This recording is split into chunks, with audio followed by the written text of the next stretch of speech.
Sourate 20. Taha. Au nom de Dieu, le tout miséricordieux, le très miséricordieux. Taha. Nous ne t'avons pas révélé le Coran pour te causer la moindre difficulté, seulement pour rappeler les révérencieux. Une révélation du Créateur de la terre et des hauts cieux, le tout miséricordieux. Il a assumé toute l'autorité. À lui appartient tout dans les cieux et la terre, et tout ce qu'il y a entre eux, et tout ce qu'il y a sous le sous-sol. Que tu déclares tes convictions ou pas, il connaît le secret et ce qui est encore plus caché. Dieu, il n'y a aucun autre Dieu en plus de lui. À lui appartiennent les plus beaux noms. As-tu relevé l'histoire de Moïse? Quand il vit un feu, il dit à sa famille, « Restez ici, j'ai vu un feu. Peut-être que je peux vous en apporter ou trouver quelque guidance auprès du feu. »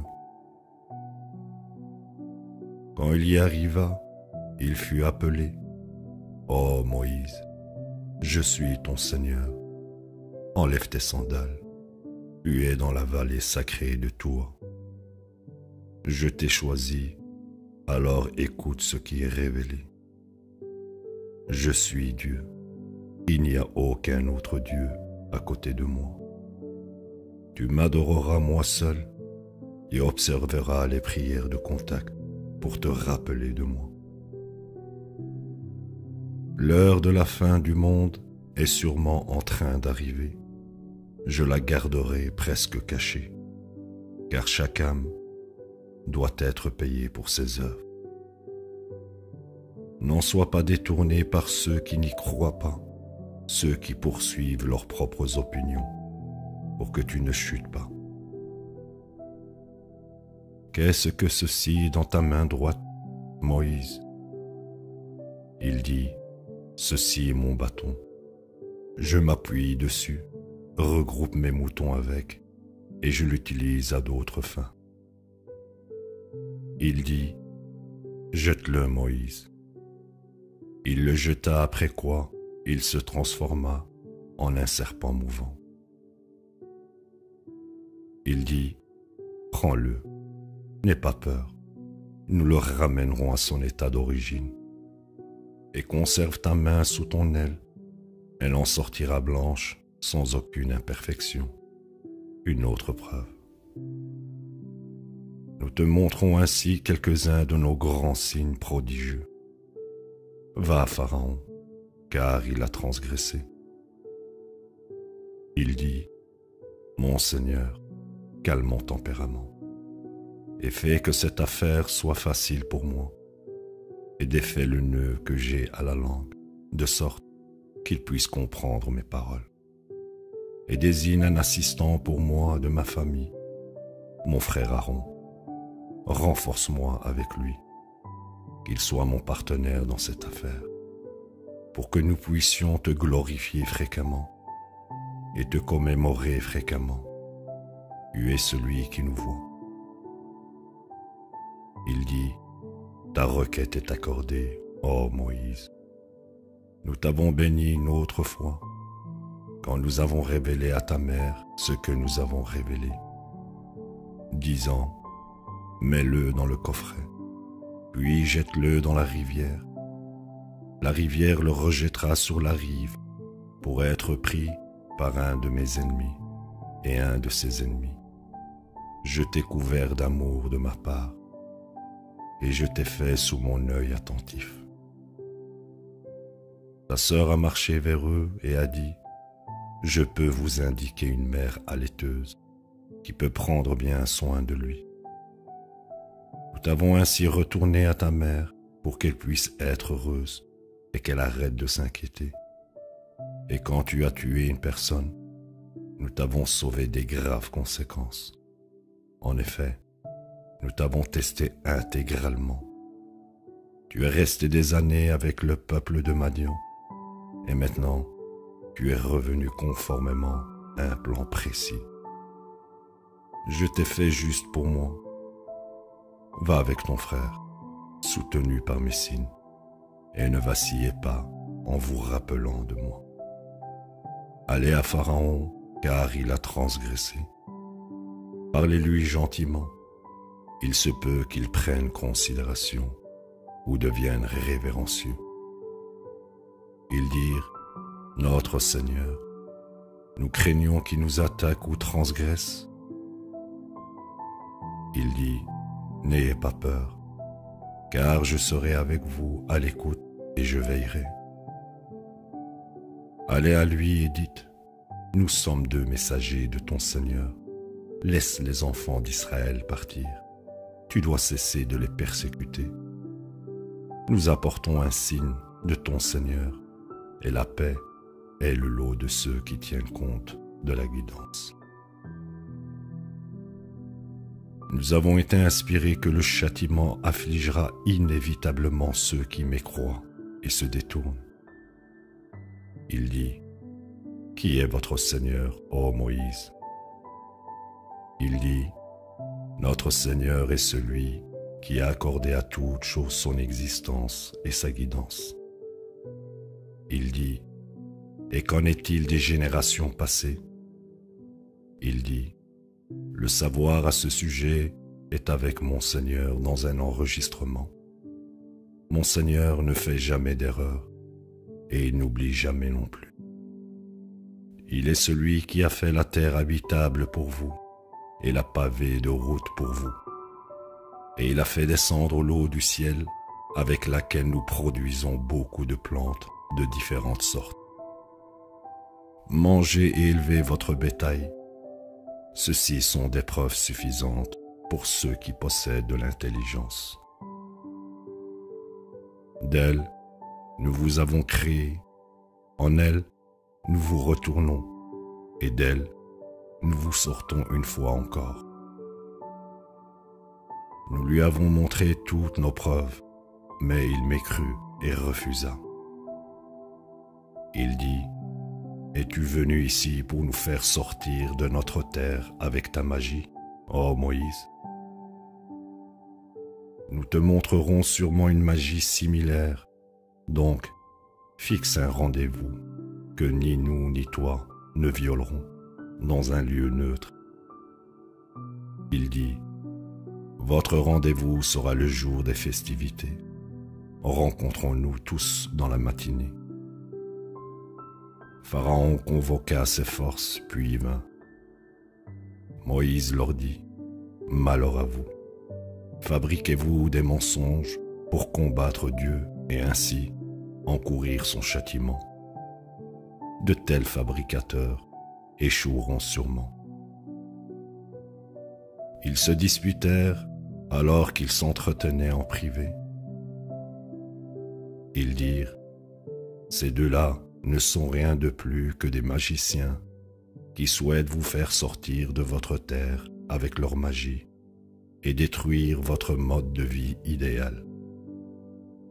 Mettons-nous d'accord sur un plan et faisons leur face comme un front commun. Le gagnant aujourd'hui aura le dessus. Ils dirent, ô Moïse, soit tu jettes, soit nous serons les premiers à jeter. Il dit, vous jetez. Après quoi leurs cordes et leurs bâtons lui apparurent à cause de leur magie, comme si elles étaient en train de se mouvoir. Moïse nourrit de la crainte. Nous avons dit, n'aie aucune crainte, tu l'emporteras. Jette ce que tu tiens dans ta main droite, et il avalera ce qu'ils ont fabriqué. Ce qu'ils ont fabriqué n'est rien de plus qu'un tour de magicien. L'œuvre d'un magicien ne réussira pas. Les magiciens tombèrent prosternés, disant, nous croyons au Seigneur d'Aaron et Moïse. Il dit, avez-vous cru en lui sans ma permission? Il doit être votre chef, celui qui vous a enseigné la magie. Je trancherai sûrement vos mains et vos pieds aux côtés opposés. Je vous crucifierai sur des troncs de palmiers. Vous verrez qui de nous peut infliger le pire châtiment et qui survit à qui. Ils dirent, nous ne te préférons pas aux preuves claires qui sont venues à nous et à celui qui nous a créés. Donc, prononce tout jugement que tu souhaites prononcer. Tu ne peux gouverner que dans cette basse vie. Nous avons cru en notre Seigneur pour qu'il puisse nous pardonner nos péchés et la magie que tu nous as forcés à pratiquer. Dieu est de loin meilleur et éternel. Quiconque vient à son Seigneur coupable encourra l'enfer, où il ne meurt jamais, ni ne reste en vie. Quant à ceux qui viennent à lui en croyant, qui ont mené une vie droite, ils atteignent les plus hauts rangs. Les jardins d'Éden sous lesquels coulent des rivières seront leur demeure pour toujours. Telle est la récompense pour ceux qui se purifient. Nous avons inspiré à Moïse, emmène mes serviteurs, effraie-leur un passage sec à travers la mer. Tu ne craindras pas d'être rattrapé, et tu ne t'inquiéteras pas non plus. Pharaon les poursuivit avec ses troupes, mais la mer les emporta, comme elle était destinée à les emporter. Ainsi, Pharaon fourvoya son peuple, il ne l'a pas guidé. Ô enfants d'Israël, nous vous avons délivrés de votre ennemi, convoqués sur le flanc droit du mont Sinaï, et nous avons fait descendre sur vous la manne et l'écaille. Mangez des bonnes choses dont nous vous avons pourvu, et ne transgressez pas, pour que vous n'encouriez pas mon courroux. Quiconque encourt mon courroux a sombré. Je suis sûrement pardonnant pour ceux qui se répandent, croient, mènent une vie droite et restent guidés avec constance. Pourquoi as-tu quitté précipitamment ton peuple, ô Moïse? Il dit, ils sont juste derrière moi. Je me suis précipité vers toi, mon Seigneur, pour que tu puisses être satisfait.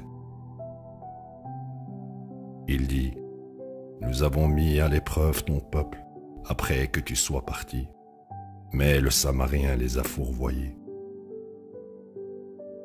Moïse retourna vers son peuple en colère et déçu, disant, ô mon peuple, votre Seigneur ne vous a-t-il pas promis une belle promesse? Ne pouviez-vous pas attendre? Vouliez-vous encourir le courroux de votre Seigneur?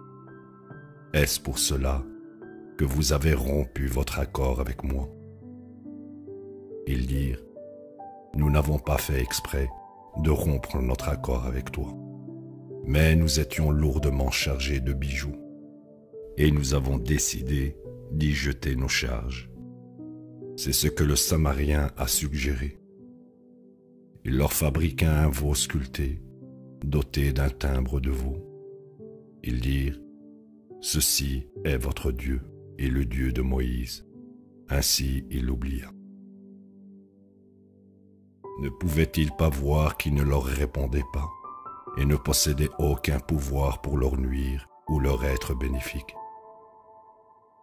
Et Aaron leur avait dit, ô mon peuple, ceci est un test pour vous. Votre seul Seigneur est le tout miséricordieux. Alors suivez-moi et obéissez à mes ordres. Ils dirent, nous continuerons à l'adorer jusqu'à ce que Moïse revienne. Moïse dit, ô Aaron, qu'est-ce qui t'a empêché, quand tu les as vus s'égarer, de suivre mes ordres?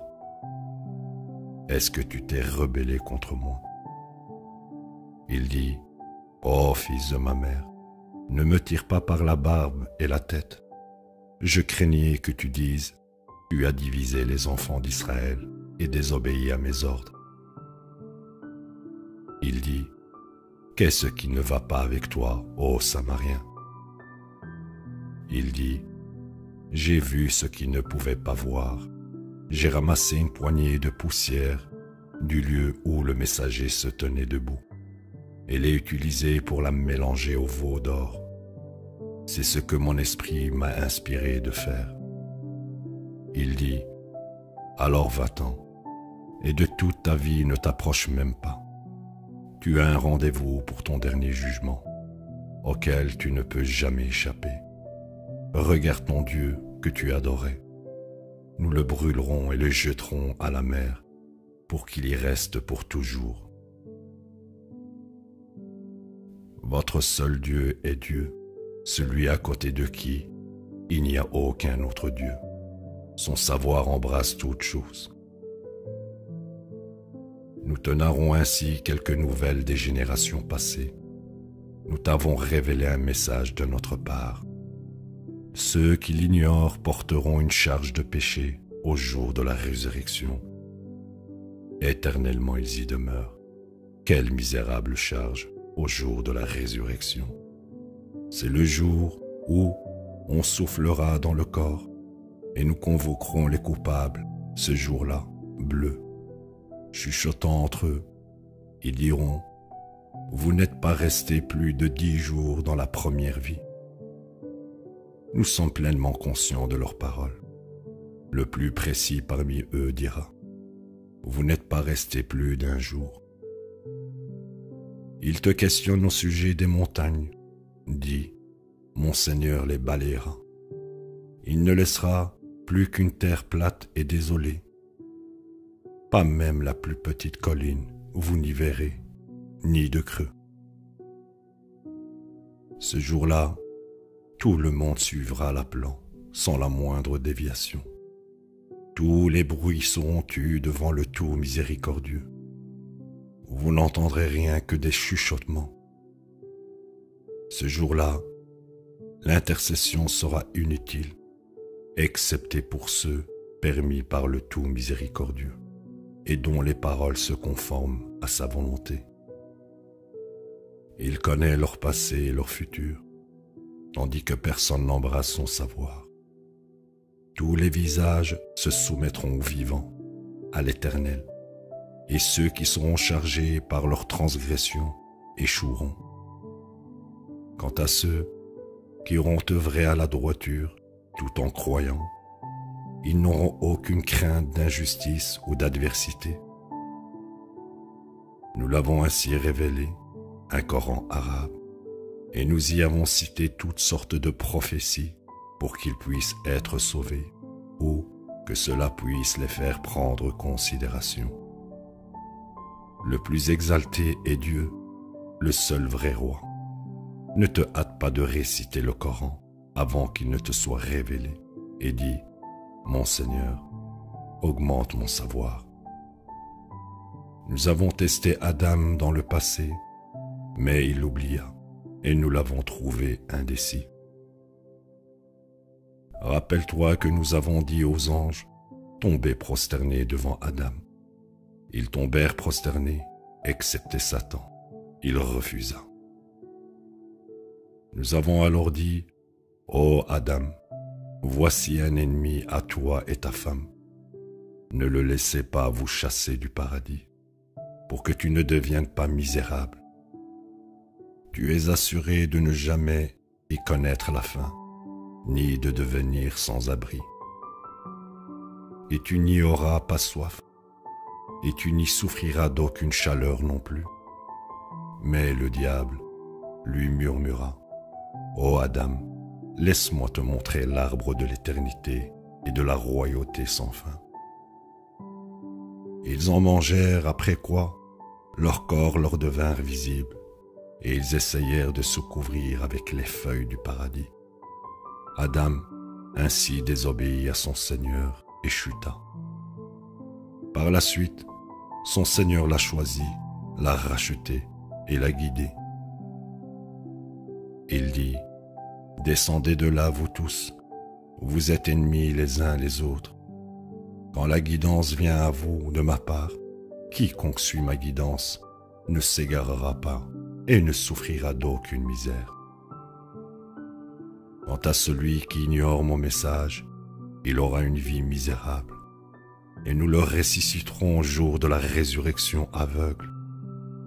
Il dira, « Mon Seigneur, pourquoi m'as-tu convoqué aveugle alors que j'étais un voyant ?»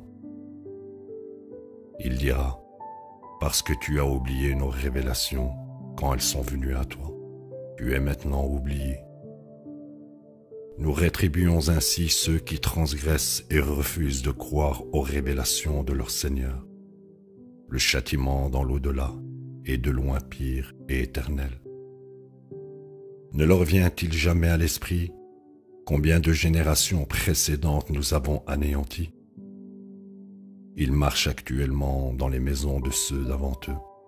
Ceux-ci sont des signes pour ceux qui possèdent de l'intelligence.